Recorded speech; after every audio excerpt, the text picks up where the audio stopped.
ये 5 लोग ऐसे एक्सेस करते हैं डेटा से, इंडिया में अगर बैठे तो उनके पास सारे इंडिया के जो 140 करोड़ लोग के आधार कार्ड के डिटेल आ गए, इस तरह के उस लेवल के। ये ऐसी लेवल की चीजें जो हम सोच भी नहीं सकते। सोचो अगर कोई बंदा 2 लाख 5 लाख करोड़ की चीजें निकाल रहा है, तो ये लोग फॉर एग्जाम्पल केमन आइलैंड्स हम सबको पता है, जिनको नहीं पता है दुनिया के सबसे ज्यादा ब्लैक मनी के काम वहीं पर होते हैं केमन आइलैंड्स में। जो राउटिंग भी होती है, हमारे देश के आधे से ज्यादा स्टॉक्स जो ऑपरेट होते हैं, जो बाहर से पैसा था वो शेल कंपनीज केमन आइलैंड्स में होती है। तो जब ये डुंडुनबर्ग वालों को इनका रिपोर्ट निकालना था, तो उन्होंने उधर के सर्वर पे जाके 2 साल का पूरा डेटा डाउनलोड किया था।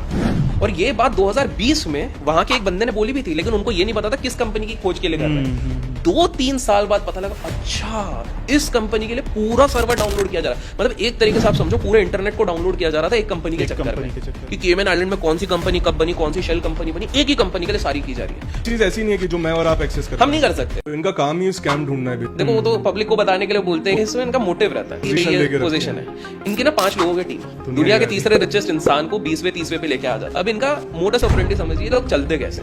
तो ये इनका मेन काम रिपोर्ट निकालना नहीं है, रिपोर्ट निकालना रिपोर्टर्स का काम होता है, पैसा एट द एंड कमाना। देखो सिंपल सी बात है, चाहे कुछ भी हो जाए दुनिया में सबको पैसे कमाना है। तो इनका सिंपल सा क्या रहता है, कुछ हेज फंड्स होते हैं, मतलब जिनके पास अंधा पैसा होता है। अंधा पैसा मतलब ये लोग 1 लाख करोड़ 2 लाख करोड़ इस तरह के लोगों की बात कर रहे हैं। तेल का कुआं, ठीक है, बिल्कुल सही। तो ये इनके पास इतना पैसा रहता है, तो ये लोग बोलते हैं कि बॉस तुम हमारे लिए रिपोर्ट बनाओ, तुम लोग ढूंढो पूरी दुनिया में, ऐसा लिमिट नहीं है कि यूएस में ढूंढना है, तुम पूरे ग्लोब में ढूंढ के बताओ कि भैया कहां पर कौन से कंपनी में घोटाला चल रहा है। इनकी रिसर्च ऐसी नहीं रहती जैसे ब्रोकरेज हाउसेस 2-3 महीने की रिसर्च करते हैं अपने बंदों को बिठा के, इनके 2-2 3-3 साल तक चलती है। 11:30 बजे एमएसी का सर्वर ग्लिच हो गया था, 3:30 बजे चालू होने। तब ये एकदम क्लासिक एग्जांपल मेरे साथ हुआ था 2021 में, जब मेरे पास ऑर्डर ओपन थी, मैंने पुट बाय करके रखा था। अच्छा, वो वेडनेसडे था, कुछ 120 वाला ऑप्शन मैंने बाय करके रखा था। और तब मैं थोड़ा ज्यादा क्वांटिटी 4000 क्वांटिटी मेरे पास थी। 3:30 बजे मार्केट ओपन हुआ, मेरी ऑर्डर हुई एग्जीक्यूट 80 या 90 रुपीज पे। अच्छा खासा लॉस हो गया था। उससे पहले भी मेरा थोड़ा लॉस था, तो टोटल वो दिन पे वो 3:30 बजे 3 या 4 लाख रुपए मेरा ऑलमोस्ट लॉस में था। बट ये सोचो कि वो टाइम पे ऐसा क्या हो गया अचानक कि जो मार्केट नीचे जाने वाला था वो 1000 पॉइंट ऊपर चला गया मार्केट खुलते। जो बोल रहे थे बल्क पेंडिंग ऑर्डर। यूएस में एक निकोला नाम की एक इलेक्ट्रिक व्हीकल की कंपनी थी। तो इन लोगों ने जब रिपोर्ट निकाली थी, रिपोर्ट के जस्ट कुछ हफ्तों बाद 75% स्टॉक गिर गया, खत्म ही हो गया। इनके जितने भी रिपोर्ट निकालते हैं ऑलमोस्ट 80% केसेस में जैसे ये रिपोर्ट निकालते हैं, ऑलमोस्ट मैक्सिमम शेयर अपने हाई लेवल से 70-80% तो गिरते ही हैं। साथ में उन पे कोई ना कोई जो एजेंसीज होती हैं वो इन्वेस्टिगेशन चला देती हैं, और जिसमें ये कल्प्रिट निकलते ही निकलते हैं। मतलब फ्रॉड निकलता है, कुछ ना कुछ तो उसमें घोटाला निकलता है। निकोला में भी निकला था, इसके अलावा इनकी बहुत बड़ी एक लिस्ट है जिसमें सब में निकलते हैं। पॉकेट में पैसा नहीं है फिर भी आप मतलब you can buy for crore. आपको खाली ब्रोकर के संग एडजस्टमेंट चाहिए, 2 फाइनेंसर चाहिए, जो ब्रोकर फाइनेंसर खड़ा कर सके। आपको पैसा देना ही नहीं है। 100 रुपए का चीज नेक्स्ट ईयरिंग में 200 रुपया है, उसके नेक्स्ट ईयरिंग में 300 रुपया है, उसके नेक्स्ट ईयरिंग में 400 रुपया है। तो जो फाइनेंसर है, अब आप पैसा मांग रहे हो डिफरेंस का, एवरी वीक चूंकि पेपर का वैल्यू बढ़ता जा रहा है, फाइनेंसर का लायबिलिटी बढ़ता जा रहा है। तो आप सोचो कि आपके जबान पे कोई कंट्रोल नहीं है, मेरे को 10 लाख शेयर चाहिए, मतलब आपके ब्रोकर को मानना है कि हाँ तुम 10 लाख शेयर ले लो, करवा दूंगा, और वो लाके आपको दे दिया, हाँ 10 लाख शेयर हो गया तेरा इस भाव में। अब मेरे पास पैसा ही नहीं है, खुद को तो पैसा तब देना होगा जब 15 दिन बाद शेयर का भाव घटाव रहेगा या कुछ रहेगा। जब तक बढ़ रहा है तब तक बढ़ते जाओ। जनवरी 2023 में एक रिपोर्ट निकालते हैं और उसका टाइटल बड़ा खतरनाक होता है कि दुनिया का तीसरा सबसे धनी इंसान दुनिया का सबसे बड़ा कौन लेकर। अब नहीं है तीसरे, तो सब तो टॉप 20 में भी नहीं आते। अब नहीं, अब क्या कर सकते हैं, डुंडुनबर्ग की कमाल है ये, टूटा हुआ साज। बिल्कुल।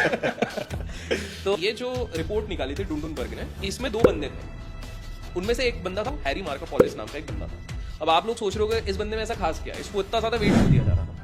बिकॉज शेयर मार्केट के इतिहास के सबसे बड़ा स्कैम जो आज तक हुआ है, जिसमें लोगों ने 6 लाख करोड़ गंवाए थे, इस अकेले बंदे ने सबसे पहले एक्सपोज किया था।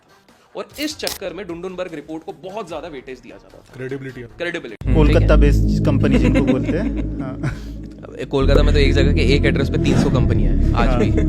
तो आपने रिसर्च अगर कभी होगी तो पता चलेगा। दूसरा हो गया लेवरेज्ड बेस्ड। लेवरेज्ड बेस्ड में क्या होता है, यही सबसे खतरनाक होता है, जिसमें पंप एंड डंप हो जाता है। ये हर्षद मेहता के टाइम पे बहुत होता था। तो इसमें कैसा रहता है कि लेट्स टेक एन एग्जांपल, आप और मैं, हम लोग मिलके हम सोचते हैं कि यार हमें ना इस कंपनी का कोई वैल्यूएशन नहीं है, कुछ भी नहीं है, नाम की कंपनी है, शेल कंपनी है। तो वो बोलेंगे कि यार एक काम करते हैं, इसको हम ही लोग पंप करेंगे, बाद में डंप कर देंगे। तो इसमें आज के समय में काफी इन्फ्लुएंसर्स को भी यूज किया जाता है। आज के समय की अगर मैं बात करूँ सोशल मीडिया पे एड्स वगैरह भी चलते हैं आजकल। और एक केस पकड़ा भी गया था, एक सेलिब्रिटी का भी नाम आया था उसमें, ये सारी चीजें। नाम हम नहीं लेंगे। नाम हम किसी का नहीं लेंगे, हम किसी को नहीं जानते। ठीक है, तो सर्कुलर ट्रेडिंग में क्या हो गया, बाय सेल हो गया, एक तरीके का ये हो गया बाय सेल इन्फ्लेटेड वॉल्यूम है। आप जब तक आओगे हम अपने जो प्रमोटर से शेयर लिया वो डंप करके जो प्रॉफिट होगा 20% हमारा बाकी प्रमोटर को दे दिया। तो ये एक पहला तरीका हो गया। तो इसमें फंसा कौन, रिटेल बोलेगा अरे सर हमने ले तो लिया, अब लोअर सर्किट हो रहा है, निकल ही नहीं पा। क्यों हो रहा है लोअर सर्किट, क्यों, अब वॉल्यूम बचा ही नहीं है ना, कोई नहीं चाहता। हम लोग तो निकल ही गए, हम ही लोग तो उल्लू बना रहे थे। तो पहला हो गया सर्कुलर ट्रेड।